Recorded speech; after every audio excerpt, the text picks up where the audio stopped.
اعوذ باللہ من الشیطان الرجیم بسم اللہ الرحمن الرحیم۔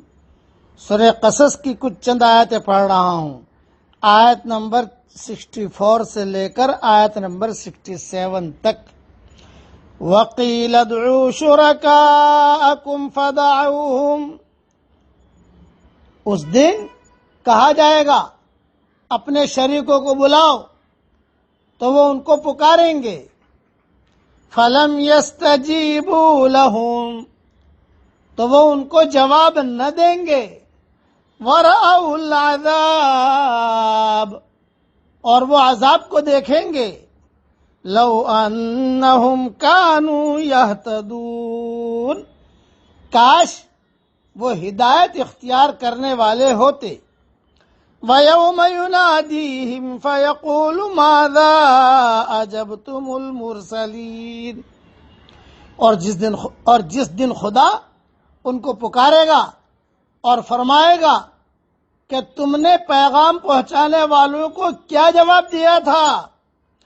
فَعَمِيَتْ عَلَيْهِمُ الْأَنبَاءُ يَوْمَئِذٍ فَهُمْ لَا يَتَسَاءَلُونَ، پھر اس دن ان کی تمام باتیں گم ہو جائیں گی، تو وہ آپس میں بھی نہ پوچھ سکیں گے۔ فَأَمَّا مَن تَابَ وَآمَنَ وَعَمِلَ صَالِحًا فَعَسَىٰ أَن يَكُونَ مِنَ الْمُفْلِحِينَ، البتہ جس نے توبہ کی اور ایمان لایا اور نیک عمل کیا تو امید ہے کہ وہ فلاح پانے والوں میں سے ہوگا۔ مختصر تشریح سن لیجئے۔ دنیا میں جب آدمی حق کا انکار کرتا ہے تو وہ کسی بھروسے پر حق کا انکار کرتا ہے۔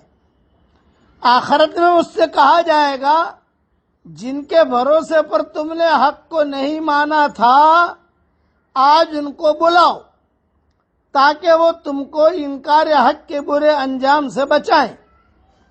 مگر یہ خدا کے ظہور کا دن ہوگا، قیامت کا دن ہوگا، اگلے پچھلے لوگوں کے جمع ہونے کا دن ہوگا، اور کون ہے جو خدا کے مقابلے میں کسی کی مدد کر سکے؟ کون ہے جو خدا کے مقابلے میں کسی کی مدد کر سکے؟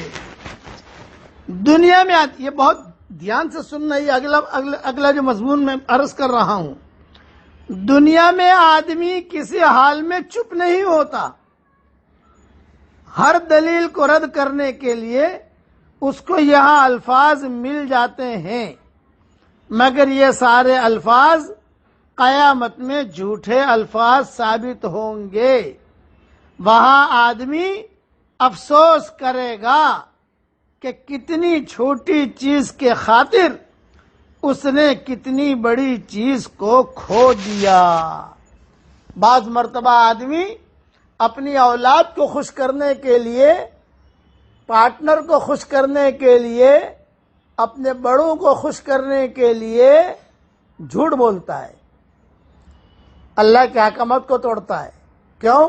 کہ صاحب یہ میرا پارٹنر خوش ہو جائے، یہ کہا میری بیوی خوش ہو جائے، میرے بچے خوش ہو جائیں۔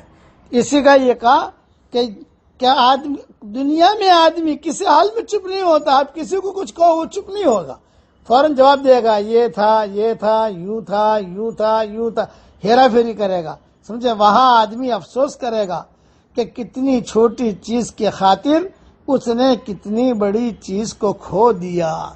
اس لیے احکامات کو پورا کرنا، اور پھر آپ شریعت پوری دیکھو۔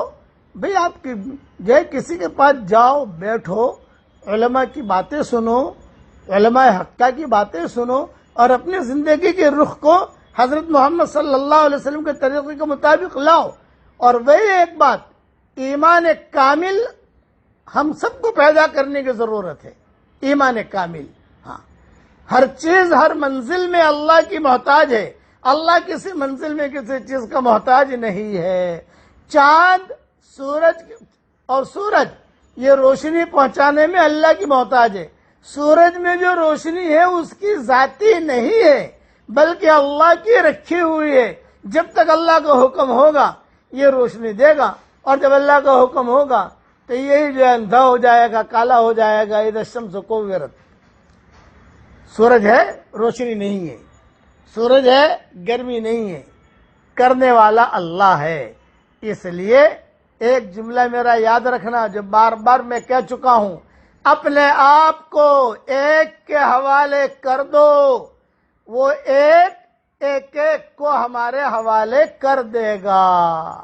بس یہ ہے پورا لا الہ الا اللہ محمد رسول اللہ صلی اللہ علیہ وسلم۔ احکام الہی کو پورا بھی کرنا اور اللہ کو خوش بھی رکھنا۔ ہمارے والد صاحب رحمۃ اللہ علیہ فرماتے تھے، بیٹا وہ پل صراط جو حشر کا میدان میں ہے وہ تو بعد میں آئے گا، یہ دنیاوی پل صراط سے کم نہیں ہے۔